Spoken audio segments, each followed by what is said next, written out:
Всем привет! Меня зовут Наталья, я рада видеть вас на своем канале Цветок Персика.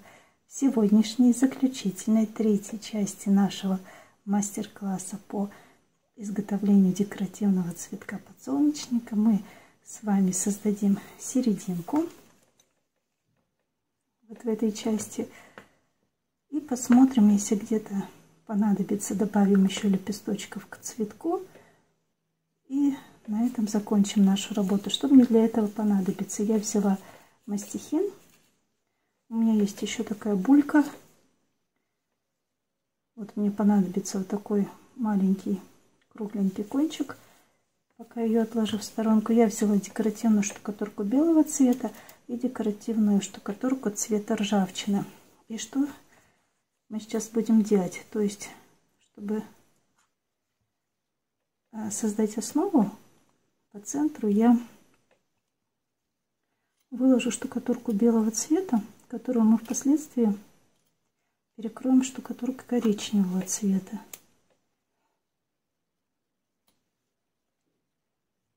То есть работать будем достаточно быстро.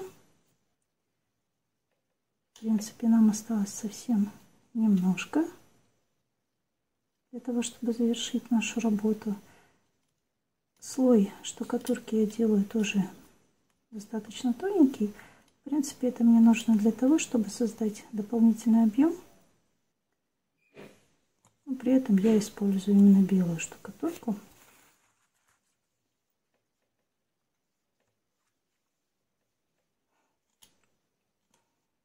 Вот просто мастихином вкладываю. Сейчас я попытаюсь ее разровнять.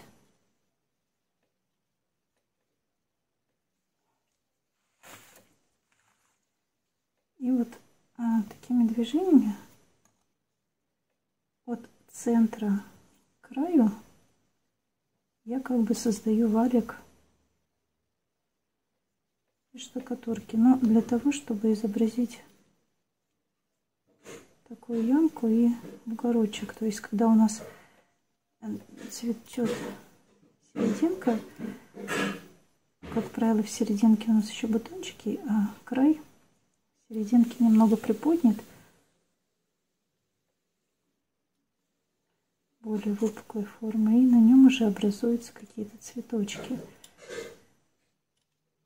Вот что-то подобное сделаю.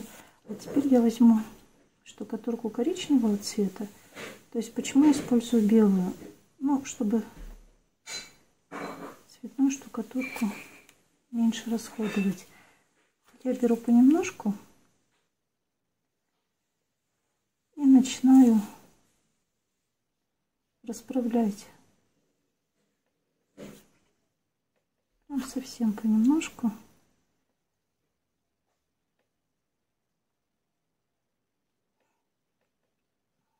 То есть я специально не стала делать серединку черного цвета, потому что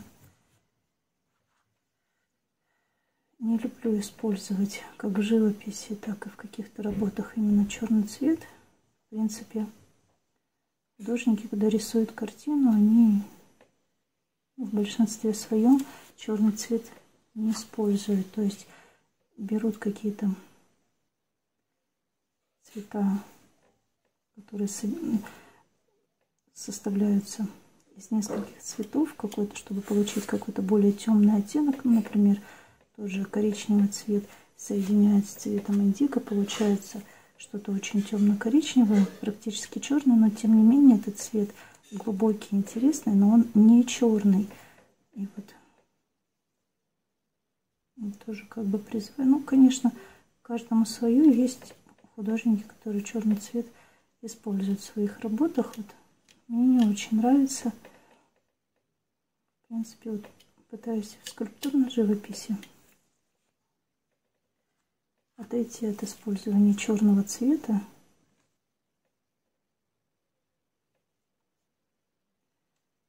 То есть я просто поверху белой штукатурки выкладываю свою коричневую штукатурку. То есть, во-первых, у меня вот эти вот просветы белые, они тоже создают мне дополнительную фактуру, потому что цветущая серединка, мы видим тоже различные вкрапления цветов, как беленькие, так и желтенькие цветочки. То есть у нас нет какого-то единого цвета. Поэтому использование нижним слоем белого цвета как бы дополнительно придает нам интересную фактуру.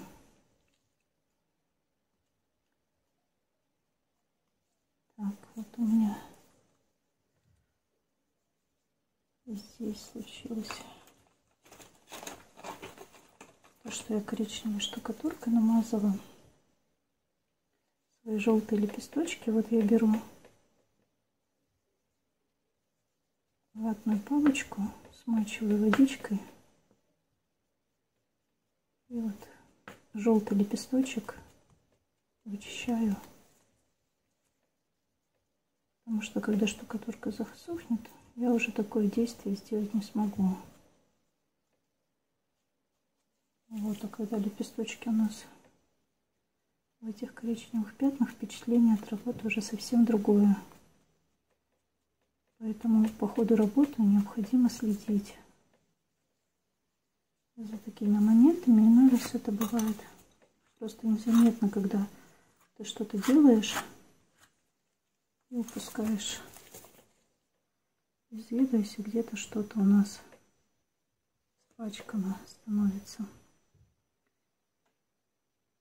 Так, вот я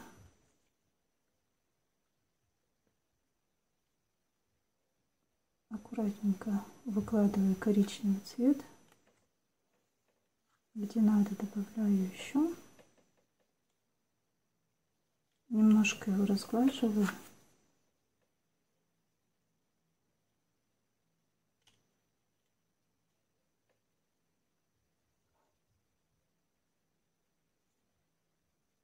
То есть вот у меня уже получается какая-то фактура интересная.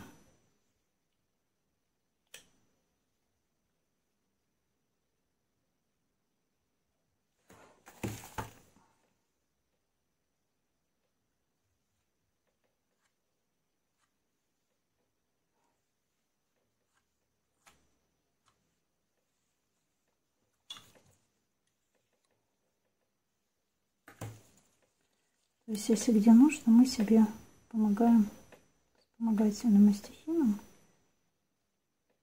потому что штукатурка влажная, и когда начинаешь что-то распрямлять, ранее созданный слой, он за собой тянет нижний слой, и начинает такой смазанный эффект появляться.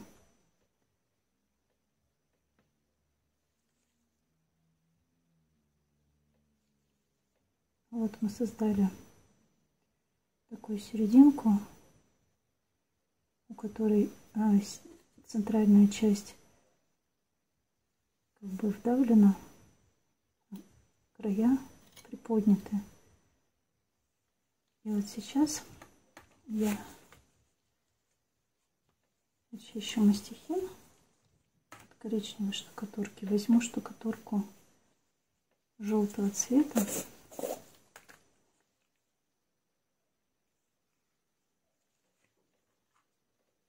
Сразу выложу ее побольше.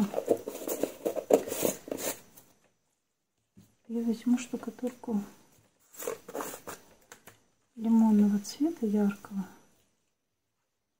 Вот так вот я выложу. Можно даже еще немножко.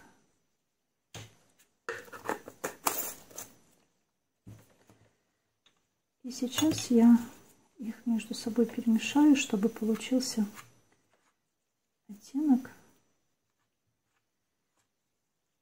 ярче, чем наши лепесточки, но не совсем ядовито-желтый, такой, каким у нас является лимонный. Как бы получается лимонный цвет, я немножко приглашаю теплым желтым цветом. Вот эта штукатурка мне понадобится для создания эффекта цветочков вот непосредственно на нашей серединке. То есть что я делаю? Совсем маленький слой, вот совсем немножко беру. И вот такими движениями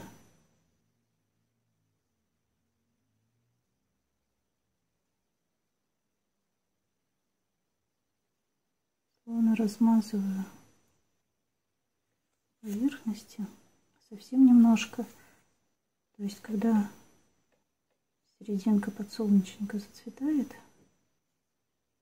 перед тем как у нас образуются непосредственно семена, эти цветочки у нас маленькие, их практически не видно, и поэтому мы их изобразим только цветовым присутствием, создавая вот такие цветовые пятна. И накладываем мы ее не сплошным слоем, а такими проплешинами.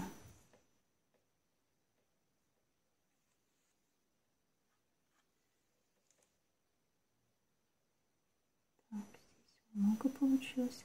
Если что-то лишнее взяли, можно всегда это дело убрать. Так, и серединку непосредственно мы трогать не будем. Сейчас очистим наши мастихинчики.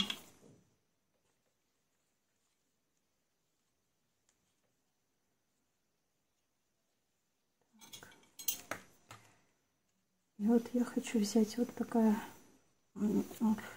когда делают цветы из различных тоже материалов, используют вот такие бульки разных размеров. Вот я взяла самую маленькую вот такую часть и просто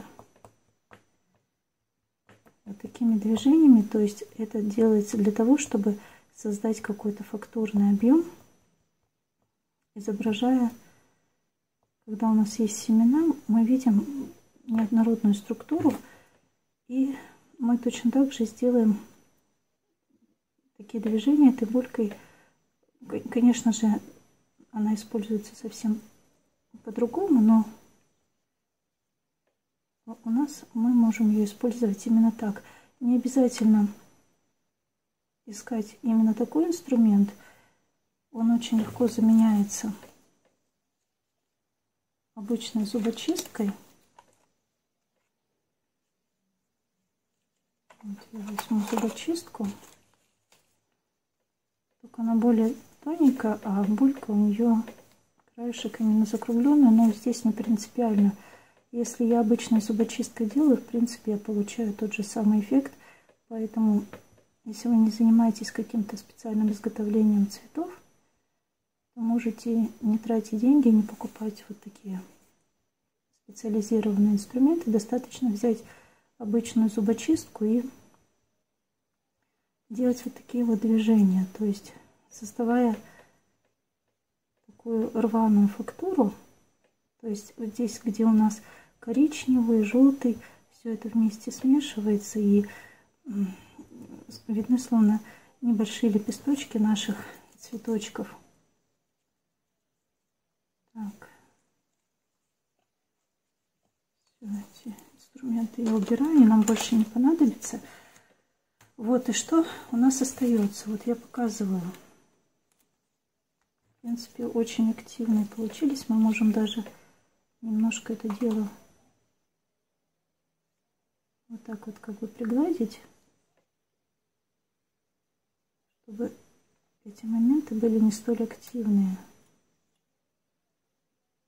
Вот, то есть у нас явно видна серединка, которая более вдавленная как бы, и края серединки, которые вот более приподняты. И вот мы видим, что по краю у нас вот получилось такое пространство. Именно вот в эти пространства просятся какие-то дополнительные лепесточки. И вот именно сейчас, используя желтую штукатурку, мы их будем дополнительно создавать. Я взяла мастихин, который немного поменьше того мастихина, который я использовала для изготовления всех лепесточков. Сейчас мне хочется убрать коричневую штукатурку, чтобы она нам тут не мешалась. Потому что нужно выкладывать лепесточки. Так, вытираю поверхность палитры, чтобы у меня было пространство, куда я буду сейчас выкладывать лепестки перед нанесением их на работу. Мы создадим совсем немножко лепесточков и будем их, то есть, как я показывала, самым простым способом. Вот такую основу очищаем.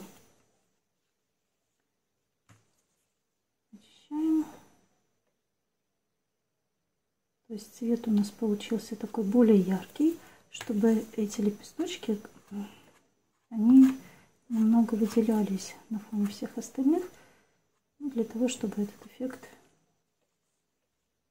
живого цветка был более ярко выражен.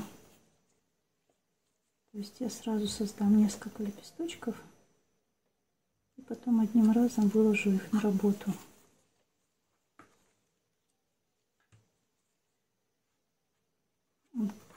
Как я уже говорила, создание таких лепесточков очень простое. Мы просто делаем набор штукатурки на мастихин и сразу же снимаем ее на палитру. Вот. Создам сейчас еще один лепесток.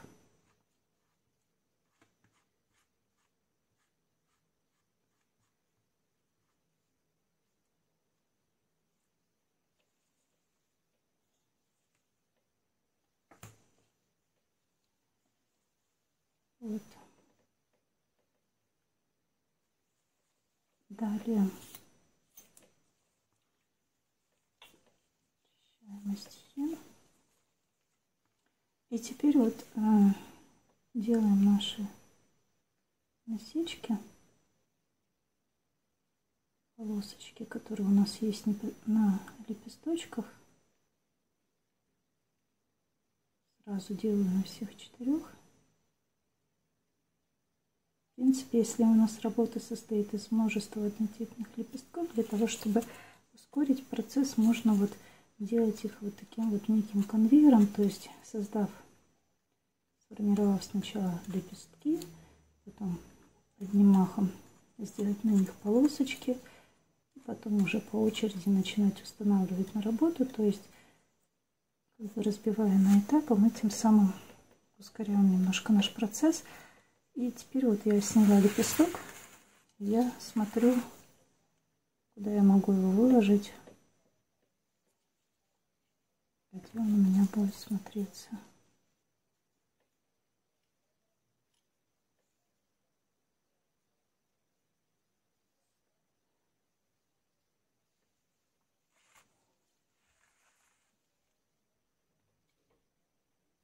Если лепесток лег как-то не так, как нам нравится, мы его всегда можем подправить.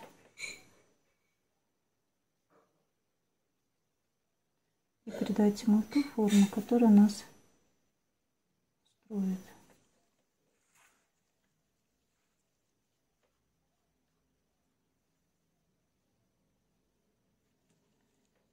Здесь выложим лепесток.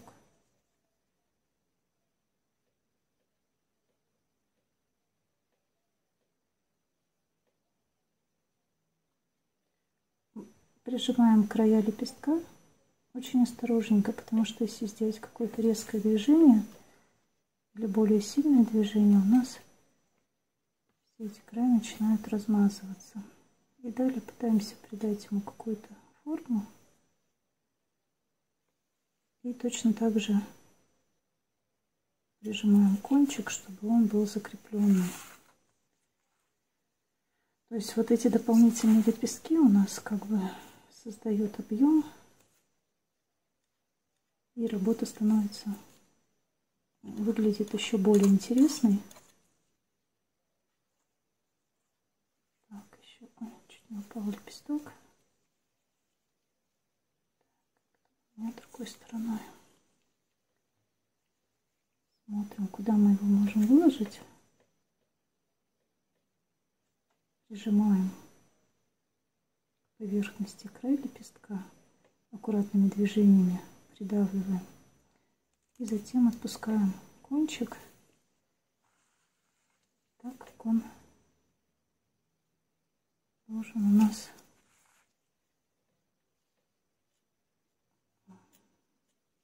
попасть на поверхность. Вот видите, у нас лепестки более яркие, они немного выделяются. Вот мне кажется, еще вот в это место надо добавить, и может еще здесь где-нибудь. Сейчас мы сформируем.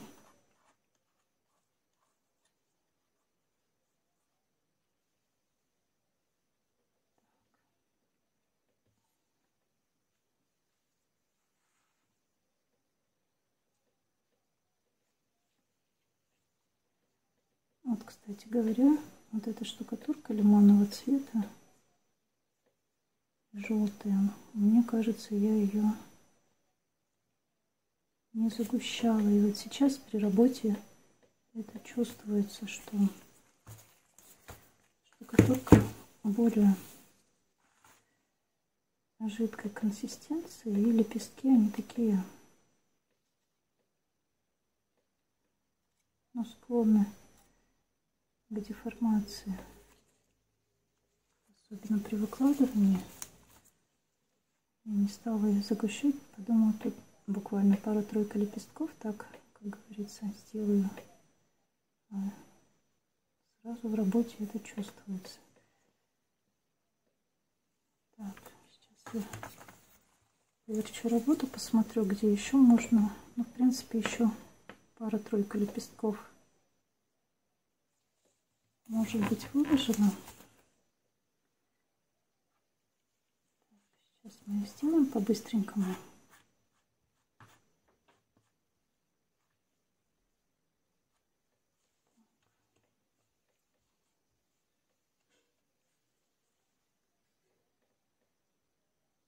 Так, вот один лепесток.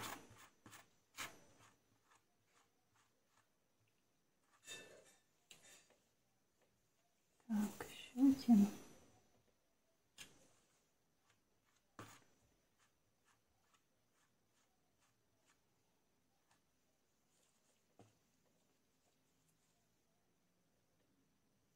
И еще один сделаем. Еще можно сделать несколько маленьких совсем лепесточков, которые поставить вертикально или под каким-то углом к поверхности работы. Вот эти большие лепестки. Сейчас мы сразу сделаем на них прожилочки в лепесточках.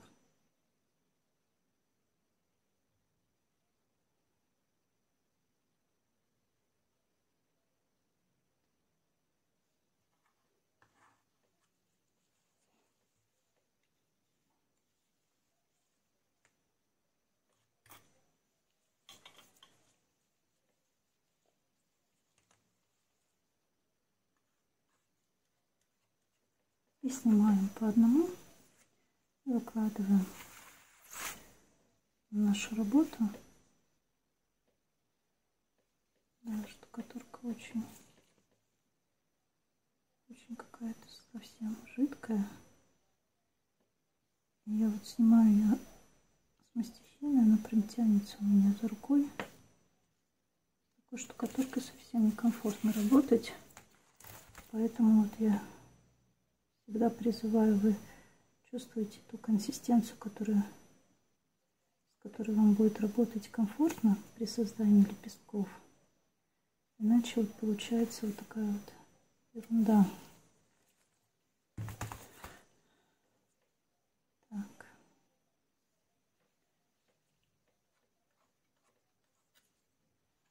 Как бы срезающими движениями я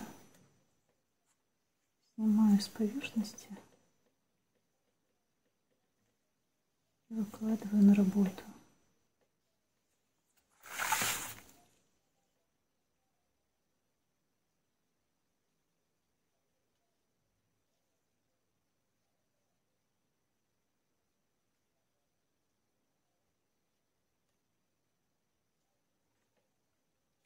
таким образом. Так, еще осталось 2 лепесточка у нас.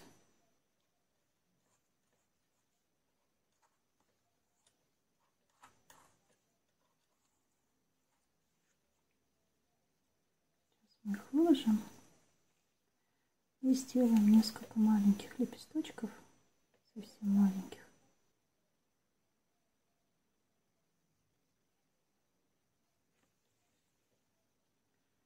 Вот, в принципе, добавив вот лепестки, наш цветок приобрел еще более пышную форму, стал более фактурным, интересным.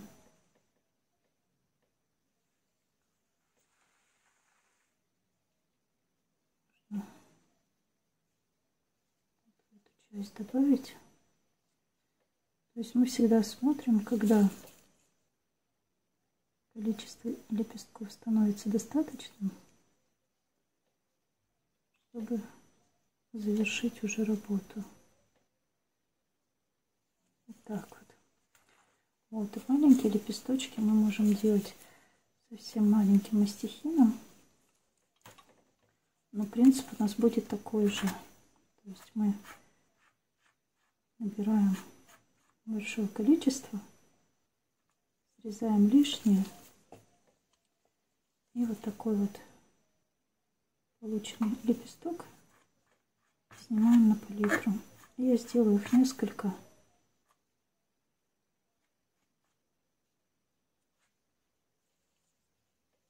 Тоже сейчас установим. Посмотрим, как они у нас будут смотреться.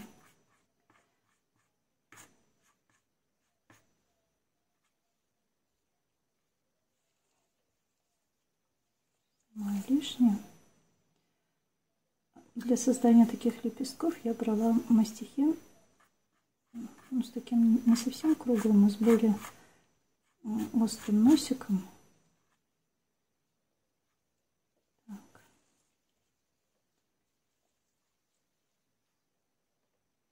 Ну, еще один лепесток создам.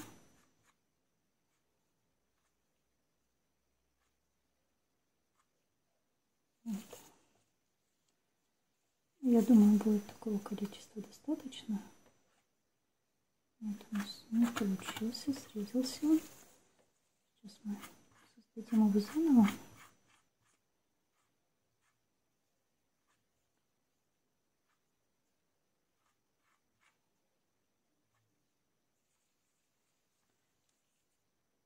Лепесток.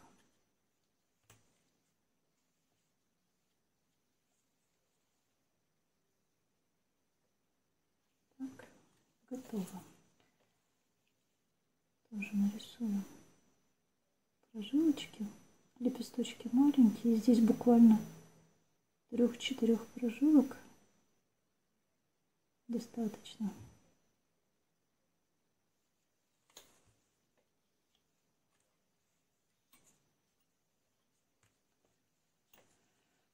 Так, и что мы делаем? Мы точно так же срезаем лепесток с поверхности.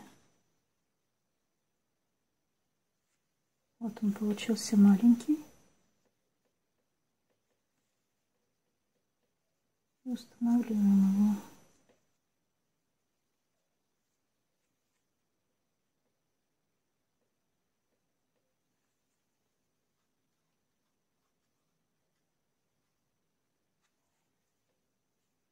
В принципе, можно даже его вот в эту сторону как бы устанавливать.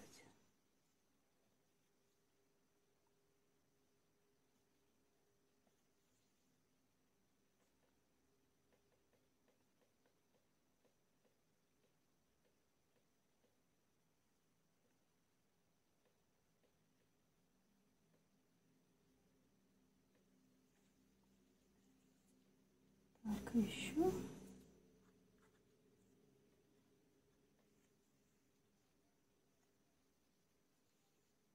Такие маленькие лепесточки завершающие.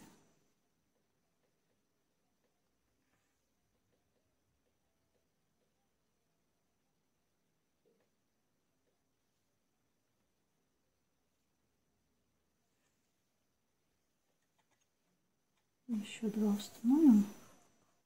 И на этом, наверное, мы остановимся.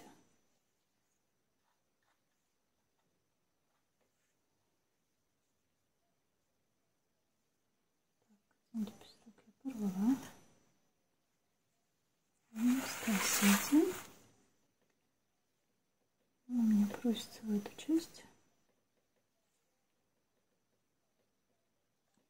Закрепляю его на поверхности.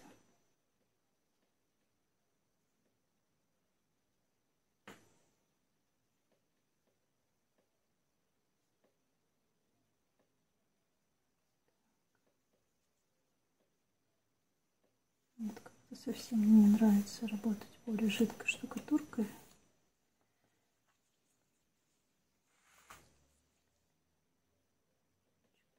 Вот так вот оттопырить. Так. Ну вот, я думаю, этого достаточно. Вот мы с вами завершили создание декоративного подсолнечника. Вот такой у нас получился яркий весенний цветок, похожий на солнце, весенний, радостный. Спасибо вам, что вы были вместе со мной, что вы творили вместе со мной. Желаю вам мира, добра. Подписывайтесь на канал, ставьте лайки. И до встречи на следующих уроках. Пока-пока.